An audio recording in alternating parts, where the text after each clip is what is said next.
అందరి నమస్కారాలు. ముఖ్యంగా ప్రెస్ సోదరులు, గౌరవ పత్రికా విలేకరులు, మీడియా సోదరులకు అందరికీ కూడా నా హృదయపూర్వక నమస్కారాలు. I'm extremely sorry. నేను 12 గంటల కన్నా ఒక 10 నిమిషాలు ట్రాఫిక్ వల్ల ఇరుక్కపోయినా రాలేకపోయినా క్షమించాలి. ఇకపోతే ప్రెస్ కాన్ఫరెన్స్ కాదు, కార్యకర్తలకు ఒక సందేశం. ఓన్లీ ప్రెస్ బ్రదర్సే ఇక్కడ కూర్చుంటారు. కాంగ్రెస్ నాయకులు, కాంగ్రెస్ కార్యకర్తలంతా పక్కకు నిలబడాలి. సీట్లన్నీ కూడా ఖాళీ చేయండి ప్లీజ్. ప్రెస్ బ్రదర్స్ గురించి ఉంచండి. చేర్స్. రాపోల్ రాములు గారు రండి. గనీభాయ్ आओ आप भी. अटने टोचर भाई आओ.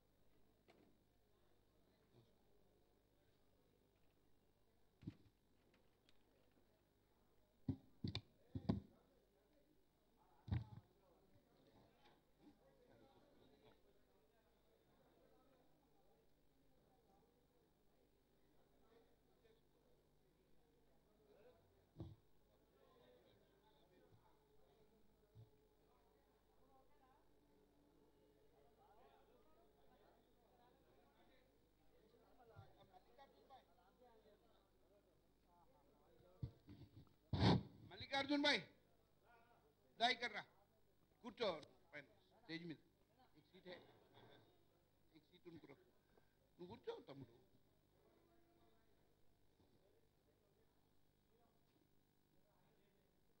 స్టార్ట్ చేయాలనా? ఒక్క సెకండ్ అంటున్నారు, ఇంకేదో అడ్జస్ట్మెంట్స్ అవుతున్నాయి. దయచేసి ఎవరు మాట్లాడుకోకుండా బ్రదర్, కార్యకర్తలకు ప్లీజ్. నాయకులందరూ ఎవరు మాట్లాడకండి దయచేసి.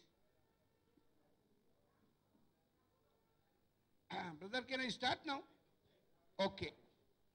ఇప్పుడు నేను నిన్న గాంధీ భవన్ రివ్యూ మీటింగ్ ఉందంటే పోయినింటిని. పోయినప్పుడు కొన్ని సంఘటనలు జరిగినాయి, మరి మీ అందరికి కూడా తెలుసు. ముఖ్యంగా నన్ను సస్పెన్షన్ చేసిండ్రు, పార్టీ నుండి సస్పెండ్ చేసిండ్రు అన్న సంగతి నాకు చాలా వరకు గౌరవ పత్రికా విలేకరుల ద్వారా, మీడియా సోదరుల ద్వారా, టీవీ ఛానళ్ళ ద్వారా తెలిసింది.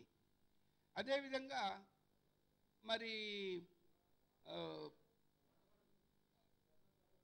అదేవిధంగా ఈ మన వాట్సాప్లలో, యూట్యూబ్లలో పెట్టిండ్రు సర్వే గారిని సస్పెండ్ చేసినామని. మరి అది చూసి నేను నిన్న కొన్ని విషయాలు మాట్లాడినా. ఇవాళ క్లియర్గా నేను మీ అందరి ముందు మాట్లాడతా, 12 గంటలకు ప్రెస్ కాన్ఫరెన్స్ పెడతా అనేసి నిన్న చెప్పినందుకు ఈరోజు రావడం అనేది జరిగింది. చాలా సంతోషం, చాలా ధన్యవాదాలు మీడియా సోదరులకు, పత్రికా విలేకరులకు. చాలా పత్రికలలో కూడా బాగా కవర్ చేసిండ్రు అండ్ ఛానళ్ళల్లో కూడా బాగా వచ్చింది ఆల్రెడీ ఇవాళ. సో మళ్ళీ నేను చెప్పేది ఏంటంటే, డీటెయిల్గా చెప్పేది ఏంటంటే, ఉత్తమ్ కుమార్ రెడ్డి గారు మా పిసిసి ప్రెసిడెంట్. దానికి తోడు ఏఐసిసి సెక్రటరీగా ఇన్ఛార్జ్గా ఉన్నారు కుంతియా గారు. వీళ్ళ ఇద్దరు ఆధ్వర్యంలోనే పార్టీ నడుస్తూ వచ్చింది, ఎలక్షన్స్ నడుస్తూ వచ్చినాయి. వీళ్ళు పార్టీలో ఈ పదవులు తీసుకున్నప్పటి నుంచి ఎన్ని ఎలక్షన్స్ జరిగినా అన్ని ఎలక్షన్స్ ఓడిపోయినాం. ఒకటి. రెండోది మొన్నటి అసెంబ్లీ ఎలక్షన్స్. మరి దానికి రివ్యూ మీటింగ్కు పెడుతున్నాం, మీరు రావాలన్నా అన్నారు. వాస్తవంగా ఈరోజు అని చెప్పినింటారు నాకు. కానీ మళ్ళీ ఒక టెలిఫోన్ వస్తుంది, ఉత్తమ్ కుమార్ రెడ్డి గారు బయట దేశాలకు పోతేట్టున్నారు, ఓ 4-5 రోజులు బయటనే ఉంటారు కాబట్టి 4-5 రోజుల తర్వాత అన్నారు. అని మళ్ళీ ఏం చేసిండ్రు, లేదన్నా ఇవాళనే ఉన్నది మీటింగ్, మీరు వచ్చేయండి 11 గంటల కంటే. అరే, ఆ డీకే అరుణమ్మ మీటింగ్ పెట్టింది కదనే ఆమె ఫామ్ హౌస్లో. మరి అందరికీ ఓడిపోయిన వాళ్ళకు, గెలిచిన వాళ్ళకు, ఇంకా మిగతా సీనియర్ నాయకులకు అందరికీ భోజనాలకు రమ్మన్నది, లంచ్కు అటుపోవాలి. ఈ రివ్యూ మీటింగ్ ఏడవుతుంది, మీరు ఎట్లాంటి లేలే ఒక్క అర్ధగంట గురించి వచ్చిపోరంటే అర్ధగంటలో తూతు మంత్రం మీటింగ్లు పెడతారా బాబు మీరు? ఈ మీటింగ్లు పెట్టి హైకమాండ్కు చూపిస్తారు. రివ్యూ చేసినాం సార్, అంతా సజావుగా నడిచింది, నిరసనలు లేవు, ఎవరు బాధపడలేదు, చక్కగా నడిచింది, ఇంకా బాగా నడుపుతాము, మమ్మల్నే కంటిన్యూ చేయండి. ఇంకా నాకు పీసీసీ కాదు, నాకు సిఎల్పి కూడా కావాలి, నేనే సీనియర్ను, నేనే 4 సార్లు గెలిచినోన్ని, కాబట్టి నాకే ఇవ్వండి అని అక్కడ పైరువీలు చేసుకునేందుకు వీళ్ళు ఇవన్నీ తూతు మంత్రాలు చేశారు. కాబట్టి నేను నిన్న పోతూ గండిపేటకు, అదే ఫామ్ హౌస్కు, అమ్మగారి ఫామ్ హౌస్కు పోతూ నేను వీళ్ళ గాంధీ భవన్లో అడుగుపెట్టిన. అప్పటికే 2 పార్లమెంటరీ కాన్స్టిట్యున్సీలు వాళ్ళు మీటింగ్లు పెట్టేసి ఖతం చేసిండ్రు. నేను పోయి అడిగిన, అసలు ఈ రివ్యూ మీటింగ్లు ఎందుకు పెడుతున్నారు, మిమ్మల్ని ఎవరు పెట్టమన్నారు? ఒక జనరల్ సెక్రటరీ పోస్ట్ ఇచ్చిన, ఒక వర్కింగ్ ప్రెసిడెంట్ పోస్ట్ ఇచ్చిన, ఒక వైస్ ప్రెసిడెంట్ పోస్ట్ ఇచ్చిన ఏఐసిసి నుండి రాహుల్ గాంధీ గారు వీటిని అప్రూవ్ చేసిండ్రు అనేసి లెటర్ వస్తుంది. అట్లాంటిది ఇంత ఘోర పరాజయాన్ని మనం చవి చూసినాము. మరి మిమ్మల్ని రివ్యూ పెట్టమని ఎవరు చెప్పిండ్రు? ఆడికేలేమన్నా సందేశం వచ్చిందా? పోనీ మీకు గౌరవ ప్రెస్ పర్సన్స్కి ఏమన్నా చూపించిండ్రా? మేము రివ్యూలు చేస్తున్నాం, ఇగో మా హైకమాండ్ ఈ లెటర్ పంపింది మాకు, అది లేదు. మరి దానికి తోడు సర్వే సత్యనారాయణను సస్పెండ్ చేసినామని పోనీ మీకు ఏమన్నా లెటర్స్ ఇచ్చిర్రా? గౌరవ పత్రికా విలేకరులకు, మీడియా సోదరులకు అడుగుతున్నాను నేను, లెటర్ ఇచ్చిర్రా? కేవలం ఒక మెసేజ్ పెట్టేసి టు టార్నిష్ మై ఇమేజ్. నేను ఒక దళిత బిడ్డను, నంబర్ 1.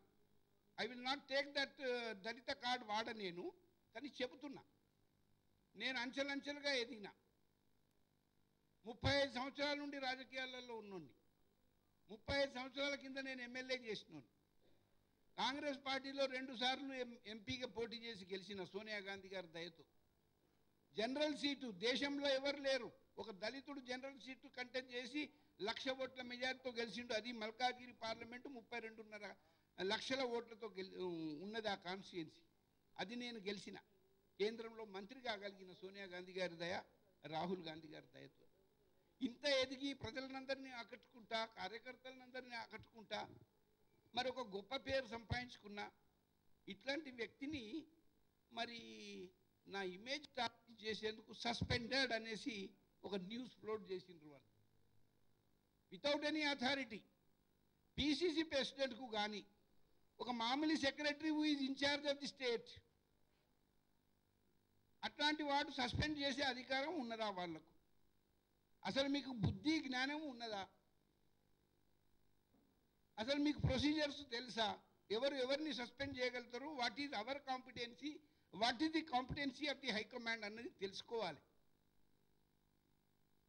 నేను ఏఐసిసి మెంబర్ను, కేంద్ర మంత్రి చేసినోడిని, 2 సార్లు లోక్సభ మెంబర్గా పనిచేసినోడిని, గెలిచినోడిని.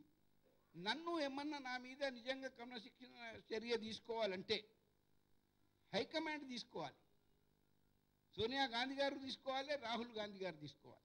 లేదు, వాళ్ళు నియమించిన డిసిప్లినరీ కమిటీ చైర్మన్ యాంటనీ గారు ఉంటారు, ఆయన ఒక గొప్ప నాయకుడు, వాళ్ళు తీసుకోవాలి నా మీద చర్య. నిజంగానే నేను ఏదైనా క్రమశిక్షణ రహితంగా ప్రవర్తిస్తే, నేనేమైనా తప్పు చేస్తే, నేను what crime did I commit? నేను కేవలం మిమ్మల్ని నిలదీసిన ఏంటంటే, మీరెందుకు చేస్తున్నారు? మీరే కదా టికెట్లు ఇచ్చిండ్రు, మీరే కదా టికెట్లు అమ్ముకున్నారు, మీ వల్లనే కదా మొత్తం పార్టీ నాశనం అయిపోయింది, భ్రష్టు పట్టిపోయింది. ఇంకా మీరే ఇప్పుడు రివ్యూ చేస్తారా? అంటే మమ్మల్ని పిలిచి ఇంటర్వ్యూలు తీసుకొని ఉద్యోగాలు ఇస్తున్నారా, ఆర్డర్లు ఇస్తారా, సర్టిఫికేట్లు ఇస్తారా? మీరు ఎవరు మిమ్మల్ని చేయమన్నాడు? హైకమాండ్ చేయమంటే ఆర్డర్ చూపించారు అన్నట్టు నేను నిలదీసిన. ఫస్ట్ మీరు స్వచ్ఛందంగా రాజీనామా చేయవలసిందే. కాంగ్రెస్ పార్టీలో ఒక ఆనవాయితీ, అదొక సాంప్రదాయం. ఎవరు ఓడిపోయినా, ఏ పార్టీ పదవులలో ఉన్న వాళ్ళు ఓడిపోయినా స్వచ్ఛందంగా బాధ్యత వహించి రాజీనామా చేసి మరీ పక్క జరుగుతారు. హైకమాండ్కు ఒక అవకాశం ఇస్తారు, మళ్ళీ మీరు దీన్ని ప్రక్షాళన చేస్తే చేయండి అని. లేదు, high command if they are not satisfied with their resignation, high command will ask them to continue, వాళ్ళ సర్వీసెస్ అవసరం ఉన్నాయనుకుంటే. కానీ వీళ్లకు చలనమే లేదు, బర్రెల మీద నీళ్లు పడ్డట్టు. ఓడిపోయినా జల్సాగున్నారు, బాధ్యత తీసుకుంటలేరు. ఇంకా కంటిన్యూ అవుతాం, ఇంకా 16 సీట్లు లోకసభలో ఉన్న 17 సీట్లకు మేమే అభ్యర్థులను తయారు చేస్తాం. 33 జిల్లాలు ఇప్పుడు కాబోతున్నాయి, 31 అయితే ఉన్నాయి. 31 జిల్లాల అధ్యక్షులను కూడా మేమే నియమిస్తాం.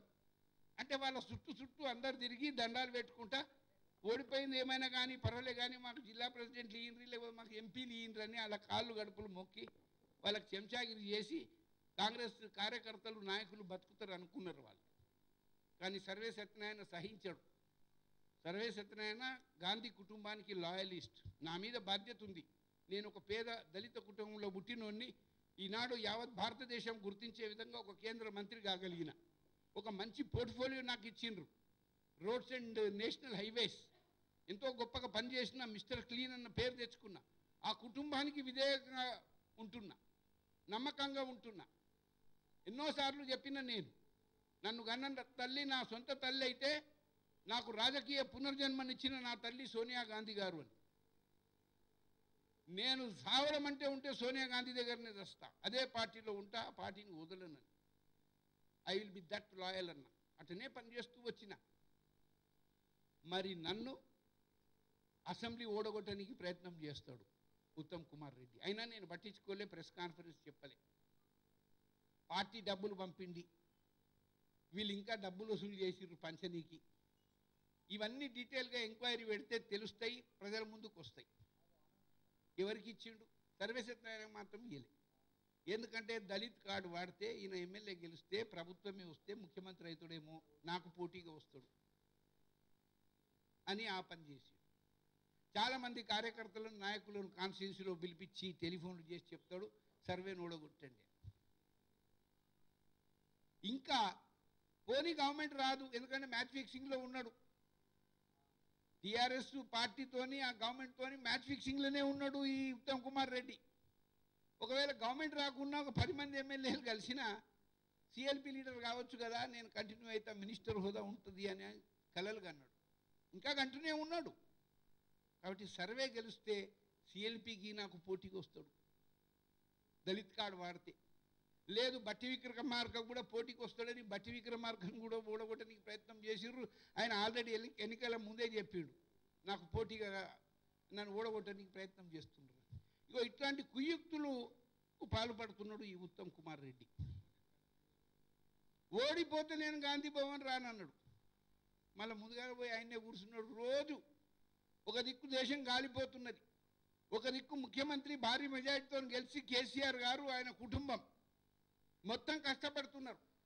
అధికారంలోకి వచ్చినాం కదా అని సుఖపడతలేరు, వాళ్ళు జలసాలకు పోతలేరు. వాళ్ళు రోజు 24 గంటలు పని చేస్తున్నారు. 48 గంటల పని 24 గంటలలో వాళ్ళు కష్టపడి చేస్తున్నారు ప్రజల గురించి, రాష్ట్రాన్ని గురించి. చేస్తుంటే నువ్వేం చేస్తున్నావురా బాబు? నువ్వు కేవలం గాంధీ భవన్కు పరిమితం అవుతావు. ఏమనంటే రివ్యూలు చేస్తా అంట. నువ్వు కానీ కుంతియా కానీ ఎవరిని కాన్ఫిడెన్స్లోకి తీసుకోరు.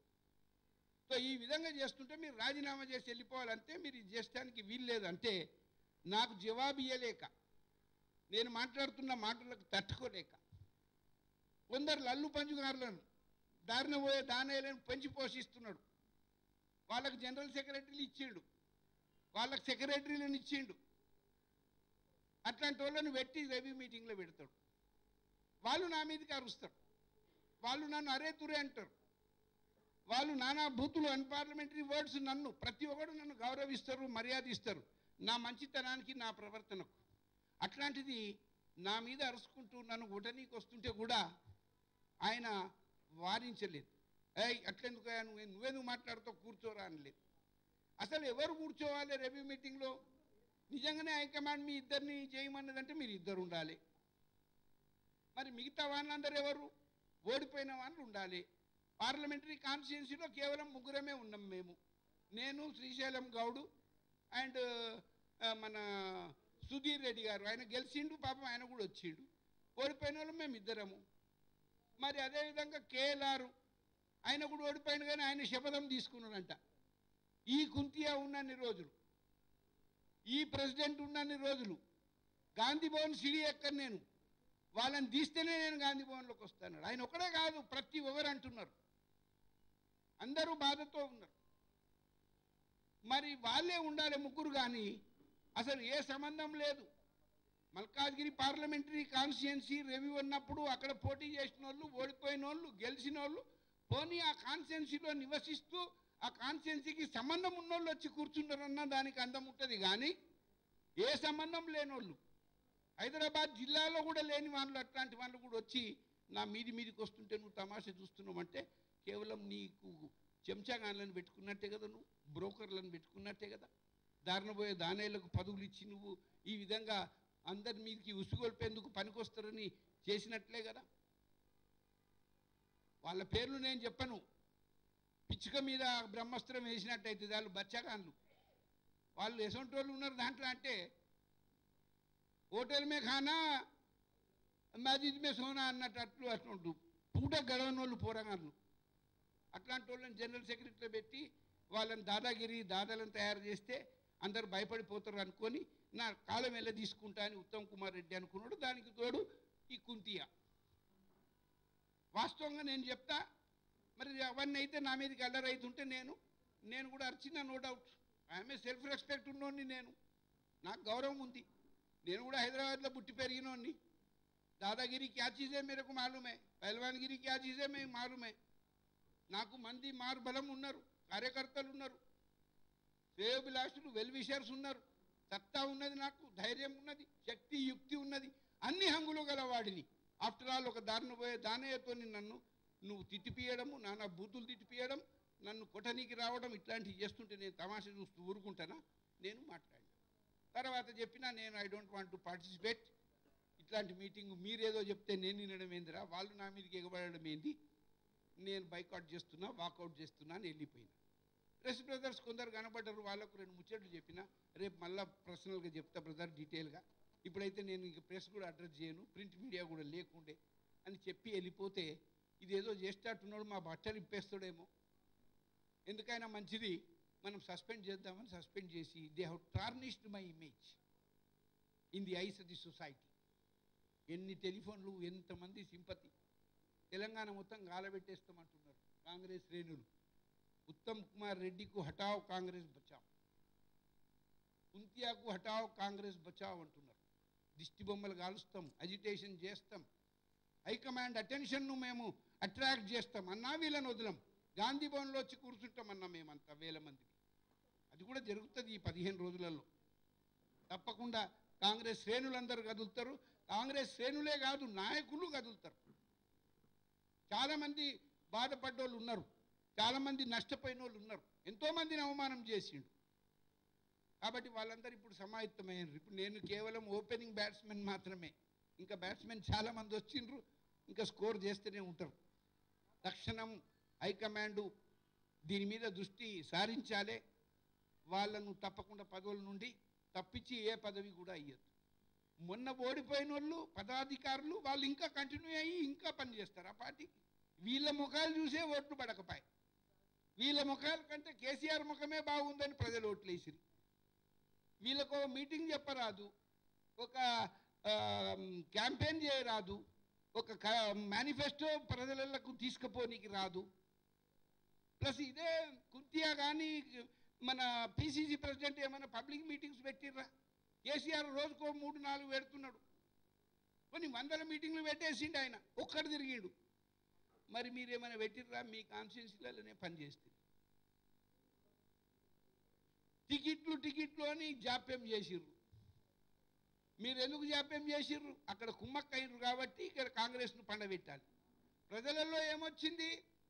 వస్తేరా కాంగ్రెస్, వచ్చేరా అన్నారు. రావాలిరా కాంగ్రెస్, ఈ రాష్ట్రంలో కాంగ్రెస్ రావాలి, దేశంలో రాహుల్ గాంధీ గారు రావాలి, మోదీ పరిపాలన అంతం కావాలి, ఇక్కడ కేసీఆర్ పరిపాలన అంతం కావాలి, కాంగ్రెస్ ఇక్కడ రావాలి, కాంగ్రెస్ అక్కడ రావాలి, రాహుల్ గాంధీ గారు ప్రధానమంత్రి కావాలని ప్రజానీకమంతా ఎదురు చూస్తున్న తరుణంలో పార్టీని ముంచేస్తుంది కదా మీరు.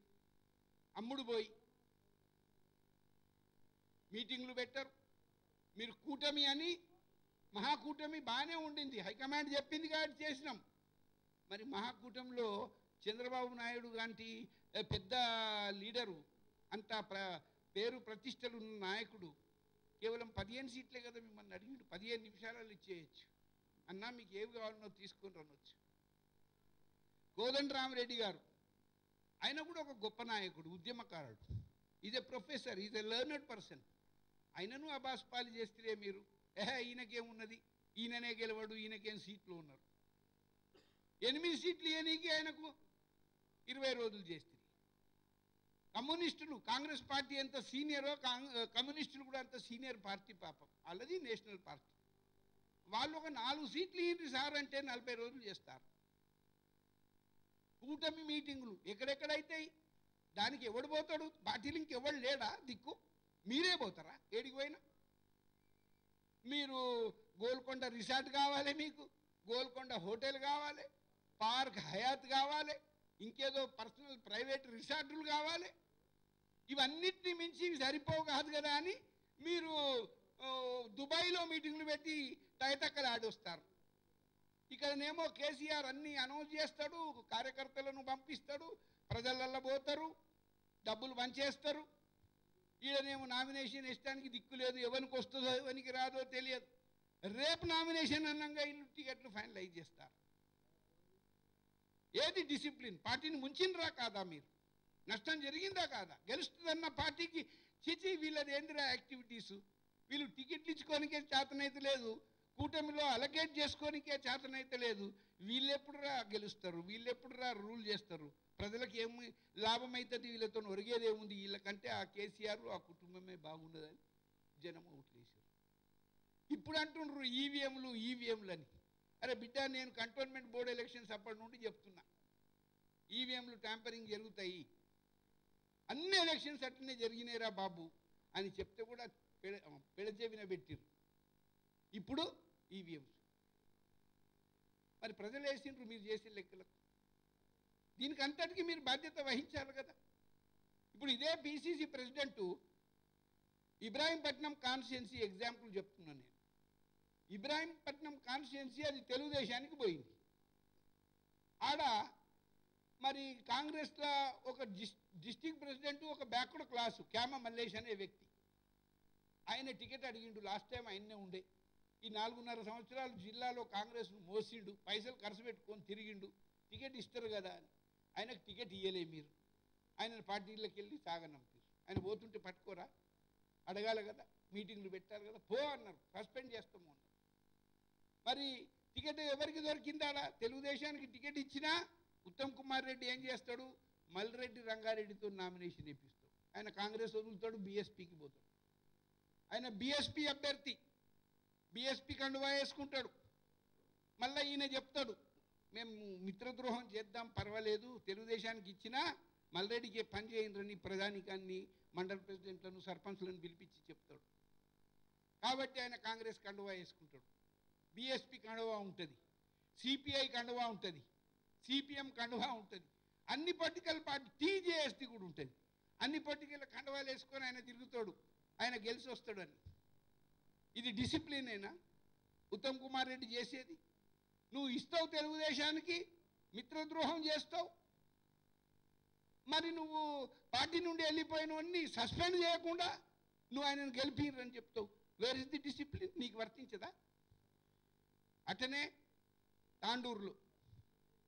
తాండూరులో రమేష్ అనే వ్యక్తికి నువ్వు సంవత్సరం కింద 2 సంవత్సరాల కింద చెప్పినావు పబ్లిక్ మీటింగ్లో, రమేషే మా అభ్యర్థి అన్నావు. తర్వాత ఏం చేసి నువ్వు పారాషూట్లకు ఇచ్చినావు.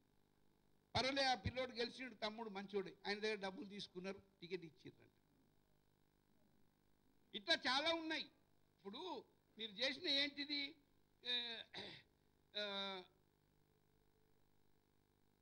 కొల్లాపూర్లో అట్లనే చేసిండ్రు, మీరు కోదాడలు అట్లనే చేసిండ్రు, హుజురాబాద్లో అట్లనే చేసిండ్రు, భువనగిరిలో అట్లనే చేస్తే, పాలేరులని ఇష్టం వచ్చిన తీసుకుంటుంది. ఇవన్నీ సీట్లు నువ్వు అమ్ముకొని ఇచ్చినావు. మరి పార్టీ నష్టపోతా. ఇంకా చాలా ఉన్నాయి. పైసలు ఇచ్చి అబాస్పాలైనా మాకు టికెట్లు రాలేదు అనేవాళ్ళు చాలామంది ఉన్నారు. అన్నా మా దగ్గర కోట్ల రూపాయలు దండుకున్నాడు, మేము లిస్ట్ ఇస్తాం, మా పేర్లు ఇస్తామన్నా, కంప్లైంట్ కూడా ఇస్తామంటే తండ్రి తమ్ముడు గాంధీ భవన్లో కూర్చుంటా ఫాస్ట్ అండ్ టు డెత్.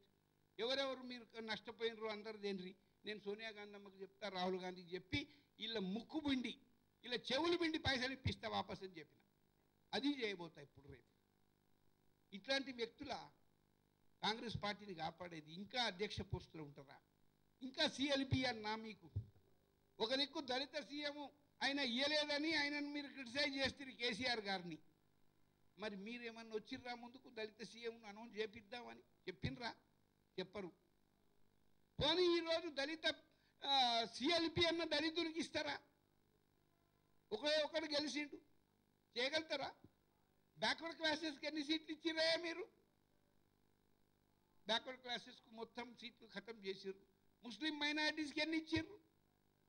ముస్లిం మైనారిటీలు మన పార్టీలో ఉన్నవాళ్ళు పార్టీని వదిలేసి వెళ్ళిపోయారు, ఇద్దరికే ఇచ్చిర్రు సీట్లని. ఇట్లా నాశనం చేసిర్రు, పార్టీ ఓడిపోవాలని నాశనం చేసిర్రు. ఇట్లాంటి తప్పులు చేసి ఇంత ఇండిసిప్లిన్. అంతేందుకు పాపం మా చెల్లెమ్మ, ఈయననైతే ఉత్తముడు అనుకున్న ఉత్తమ్ కుమార్, కానీ ఆమెనే ఉత్తమురాలు. ఆ తల్లి, ఆయన భార్య, ఆయన సతీమణి, ఆమె ఓడిపోయింది. ఈయన తప్పిదాల వల్ల ఆమె ఓడిపోయింది. మరి నువ్వు నీ భార్యనే గెలిపించుకోకపోతేవి, నీ సతీమణిని గెలిపించుకోకపోతేవి, నువ్వు ఎట్లా కంటిన్యూ అవుతావురా బాబు ఉత్తమ్? నువ్వు రాజీనామా చేసి పోవాలి కదా. నువ్వు పోవా, ఇంకా పార్టీ నాశనం చేస్తావా? ఎందుకు ఇవన్నీ చేసినావు అంటే నాకు కొన్ని విషయాలు తెలిసినాయి, అన్ని బయట పెడతా తర్వాత విత్ ప్రూఫ్స్ వస్తా బ్రదర్. కానీ ఇప్పుడు ఉట్టిగా చెప్తా, అన్అఫీషియల్గా. అంటే ఏం పేపర్ ఇవ్వకుండా చెప్తా. Not unofficial, it is official only. CBCID case నీ మీద ఉన్నది, వాస్తవమా కాదా? 165 కోట్ల కుంభకోణం చేసినావు when you are a minister. ఇండ్లు కట్టినవో కట్టలేదో బిల్లు తీసుకున్నావు అంట. అది పెట్టి కేసీఆర్ నేను జైల్లోకి దోస్తామనుకున్న రోజు ఒక బడా కాంట్రాక్టర్ను పట్టుకొని కాళ్ళ ఏళ్ళ మొక్కి నువ్వు ఆయనకు సరెండర్ అయిను. అన్నా నన్ను జైలుకైతే పంపకు దయచేసి, నువ్వు ఏం చేస్తే అది నీ కాళ్ళ కాడ పడి ఉంటా. పార్టీని నాశనం చేయమంటావా? నువ్వు లేవమంటే లేస్తా, కూర్చోమంటే కూర్చుంటా అని నువ్వు కుమ్మక్కైనావు. మాకు తెలియదు ఈ సంగతి. నేనే చెప్తుంటే ఊకే ఉత్తమ్ కుమార్ రెడ్డి, చెన్నారెడ్డి గారి తర్వాత చాలా ఉత్తముడు, ఈయననే ఉండాలి ముఖ్యమంత్రి, ఈయననే ఉండాలి ఎలక్షన్ పిసిసి ప్రెసిడెంట్. కానీ ఇట్లా కుమ్మక్కై పార్టీని సర్వనాశనం చేస్తున్నాడని నాకు తెలియదు. హైకమాండ్ కూడా గమనించక ఆయననే కంటిన్యూ చేస్తూ పోయి. ఎందుకంటే పైలట్ కదా అనుకున్నారు. పైలట్ అంటే దేశం గెలవాలని కొట్లాడేటోళ్ళు, ప్రాణాలు అర్పించేటోళ్ళు ఉంటారు. కానీ ఈ పైలట్ ఎసంటోడు అంటే బందుకు చూపించి దగ్గర ముంగడి పోయి ఎదుర్కోలేక బందుకు పడేసి కౌగులించుకునే టైపు మనిషి ఇతను. ఈ ఏకైక పైలట్ హై. तो पायलट है क्या है वो, कैप्टन है, కైక క్యాప్టెన్ ఇది. సో ఇట్లా చేసిండు కాబట్టి పార్టీ సర్వనాశనమైంది. నేను అడిగినందుకు నువ్వు నన్ను ఆ విధంగా వాళ్ళతో తిట్టిపించినందుకు నేను బాధపడ్డాను. సరే నిన్ను తీస్తారా తీయరా, మీరు దిగిపోండి అని నేను చెప్పినంత మీరు దిగుతారా? మిమ్మల్ని ఎట దించాలో నాకు తెలుసు. నేను హైకమాండ్ దగ్గర పోయి మాట్లాడి చేస్తా. కానీ నన్ను తిట్టిపించినందుకు ఇగో ఇవాళ ఈ ప్రెస్ కాన్ఫరెన్స్ నేను ఇన్ని మాటలు చెప్తున్నా. నువ్వు 2014లో కూడా మ్యాచ్ ఫిక్సింగ్లోనే సీట్ తీసుకొని గెలిచినావు. నీకు డమ్మి క్యాండిడేట్ పెట్టాలని కాళ్ళేళ్ళ మొక్కినమంట. ఆ రోజు కూడా నీకు నీ కారులో 3 కోట్ల రూపాయలు దొరికినాయి. 3 కోట్ల రూపాయలు. ఇక 10 3 నాకు తెలిసింది 3 కాలిపోయినాయి ఆ నోట్లని. అది కూడా కేసు ఉన్నది. కొందరు 7 అంటారు, కొందరు 10 అంటారు. నాకు తెలిసింది 3. అవి ఎన్నన్నా ఉండని కాలినాయి కదా పైసలు, నోట్లు. ఆ కేసు పెండింగ్ ఉన్నది. ఇవన్నిటికీ భయపడి నువ్వు కాంగ్రెస్ పార్టీని బలి చేస్తావా? నువ్వు అవసరం అనుకుంటే రాజీనామా చేసి ఇంట్లో కూర్చోవాలి. అన్నం పెట్టిన ఆ తల్లి సోనియా గాంధీకి ద్రోహం చేస్తావా నువ్వు? కాంగ్రెస్ పార్టీకి సున్నం చుడతావా నువ్వు? ఇది సంస్కారమేనా? నీకు సిగ్గు శరం ఉన్నదారా బాబు ఉత్తమ్? ఇన్ని రోజులు తిడుతుండే ఆయన పాపం కేసీఆర్, సిగ్గు లేనోడు, శరం లేనోడు, వీడు గడ్డం తీసుకుంటా అంటే పార్టీ అధికారంలోకి వస్తుందా, ఈయనకి దిమాగలే లేదు, ఈయనకి గుట్నేమే వేసుకో అక్కలు అన్నాడు. ఇవన్నీ అని తిడుతుంటేమో ఎందుకు రా ఎంత తిడతాడు మంచోని పట్టుకొని అనుకున్నాం. కానీ ఇవన్నీ వాస్తవాలు. అంతేందుకు ముఖ్యమంత్రి గారు గెలిచినాక కాంగ్రెస్ వాళ్ళే పూరే ఈడియట్సే అన్నాడు. ఈడియట్స్ అంటే వీడు ఏమన్నా చలనం ఉన్నదా? అరే హమ్ కైసా ఈడియట్స్ వస్తేనే అనాలి కదా. మాట్లాడాడు. కాగ్ రిపోర్ట్ గురించి మాట్లాడాడు. గవర్నమెంట్ను తప్పు పట్టిందంట కాగ్, అది మాట్లాడాడు. బ్యాక్వర్డ్ క్లాసెస్ రిజర్వేషన్స్ తగ్గించిండ్రు అంటే దాని మీద ఒక ఉద్యమం పిలిపియాలి. కాంగ్రెస్ పార్టీ శ్రేణులంతా ఇవ్వాలా. కోమాలకు వెళ్ళిపోయినరు. అధికారం వస్తుంది అనుకుంటే ఏం పాయ కదరా, మన బతుకులెట్టరా అని మేము ఆలోచిస్తున్నాం. అట్లాంటిది మరి బ్యాక్వర్డ్ క్లాసెస్ రిజర్వేషన్స్ తీసేసిరంటే ఉద్యమం లేదు. నీకు చెల్లమే లేదు. వాళ్ళేమో గెలిచిన తర్వాత కూడా ఓటర్ లిస్టులు గల్లంతైనాయి, ఓట్లు నమోదు చేయండి అని ఇప్పుడు ఓట్లు నమోదు చేస్తున్నారు. నువ్వేం చేస్తున్నావు రబాయి గాంధీ భవన్లో కూర్చొని రెవెన్యూ మీటింగ్లు పెట్టి డిస్టిక్ ప్రెసిడెంట్లు ఇస్తా ఏమి ఇస్తావు అన్నది మాట్లాడతావా? ఇంకేం పదవులు కావాలి? సమైక్యాంధ్రలో కూడా పిసిసి ప్రెసిడెంట్లు ఉంటుంది, పెద్ద పెద్దోళ్ళు చేసిండ్రు. కానీ ఎవరు కూడా ఇంతమంది సెక్రటరీలను వేయాలి, ఇంతమంది జనరల్ సెక్రటరీలను వేయాలి. 300 మంది సెక్రటరీలను వేసిండ్రంట. 5 తీసుకొని 10 తీసుకొని ఎవడు కనబడతాడు? 10 లక్షలు ఇవ్వగానే ఒక సెక్రటరీ, 25 లక్షలు ఇవ్వగానే ఒక జనరల్ సెక్రటరీ. ఇవన్నిటి మీద కూడా దర్యాప్తు జరుగుతుంది, జరగాలి. వీళ్ళ మీద చర్య తీసుకోవాలి. ఫస్ట్ మాత్రం వాళ్ళను ఆ పదవుల నుండి తీసేయాలి, ఒక సమర్థులను ఆ పదవులలో పెట్టాలి అన్నది నా డిమాండ్ ఉంటుంది. వాస్తవంగా కూడా ఏఐసిసి సెక్రటరీలు ఎవరు ఉంటారండి? గులాం నబీ ఆజాద్ గారు ఉంటుంది, అదేవిధంగా దిగ్విజయ్ సింగ్ గారు ఉంటుంది. ఎంత పెద్ద స్టేచర్ ఉన్న వాళ్ళు ఉండాలి. వీడు సడక్ చాప్ గాడు, వీడిని సెక్రటరీ వేసిర్రు, వాడిని ఇన్ఛార్జ్ పెట్టి ఎలక్షన్ నడుపుతారండి. వాడు ఒక ఐరన్ లెగ్ కుంతియా. వాడు ఇప్పుడు ఇళ్ళ మీద ఇండ్లు, బంగ్లాల మీద బంగ్లాలు కడుతున్నాడంట. తెలంగాణ కార్యకర్తల పుణ్యమా అని పైసలు వసూలు చేసి, मैं घर बन रहा हूँ भाई, मेरी बेटी की शादी है भाई, कुछ तो भी देव भाई. ఇక ఒక డిసిప్లిన్ ఉంటుందా బాస్? వాడు నాశనం చేసే పార్టీ. ఈ ఇద్దరు దొందే. एक छोटा आयरन लेक, एक बड़ा आयरन लेक, ये दोनों मिलके पार्टी को डुबाए. ఇంకా పార్లమెంట్ను కూడా డుబాయించి ఇక ఇదేదో తమిళనాడు చేద్దామనుకుంటున్నారు కాంగ్రెస్ను. కానీ కాంగ్రెస్ పార్టీని బతికించుకుంటాం, కాంగ్రెస్ పార్టీలో ఉత్సాహాన్ని నింపుతాం, కార్యకర్తలకు భరోసాని ఇస్తాం, కాపాడుకుంటాం, ప్రభుత్వంతో పోరాటం చేస్తాం, ప్రజల పక్షాన నిలబడతాం. అంతేగాని ఇట్లాంటి ద్రోహుల చేతిలో పార్టీ పెట్టి సర్వనాశనం అవుతుంటే చూస్తూ ఊరుకోం. రాహుల్ గాంధీ గారు ఈ దేశానికి ప్రధానమంత్రి కావాల్సిందే. దానికి ప్రతి కార్యకర్త ప్రాణాలైనా అర్పిస్తాం, ఏ త్యాగానికైనా మేము తయారవుతాం. కానీ కాంగ్రెస్ పార్టీని బతికిస్తాం, సోనియా గాంధీ గారిని స్ట్రెంథెన్ చేస్తాం. అండ్ రాహుల్ గాంధీ గారిని ప్రధానమంత్రి చేసేందుకు యావత్ భారతదేశం అంతా కాంగ్రెస్ వైపు కదులుతుంటే, ఈడ కాంగ్రెస్ వస్తుంది అని అనుకుంటే ఈ కాంగ్రెస్ను ముంచేసిండ్రు వీళ్ళు. కాబట్టి వీళ్ళ మీద చర్య తీసుకోవాలనేసి నేను ఢిల్లీలో కూర్చుంటా. And they have damaged my reputation. Now my honour should be restored. High command దీంట్లో ఇన్వాల్వ్ కావాలి. సర్వే సత్యనారాయణను సస్పెండ్ చేస్తున్నాము, లేకపోతే మీరు ఆమోద ముద్ర వేయండి, సంతకం చేయండి అని వీళ్ళు లెటర్ పంపించే ధైర్యం ఉందా ఈ కొడుకులకు? ఆ లెటర్ చూడగానే సర్వేను సస్పెన్షన్ అంటుంది అమ్మగారు. రాహుల్ను సర్వేజీకు సస్పెండ్ కరింగే అంటాడు. ఎందుకంటే నేను నమ్మిన బంటును, నేను మిస్టర్ క్లీన్ను, వాళ్ళు ఇచ్చిన పని చేసినోడిని, వాళ్ళకి ఎంతో సన్నిహితంగా మెలిగినోడిని, కుటుంబానికి విధేయంగా ఉన్నోడిని నేను. నన్ను సస్పెన్షన్ అంటే వాళ్ళు ఒప్పుకుంటారు అనుకున్నారా? These people are living in fools paradise. Really they are idiots. KCR గారు అన్నట్టు సిగ్గు శరం లేని నా కొడుకులు వీళ్ళు.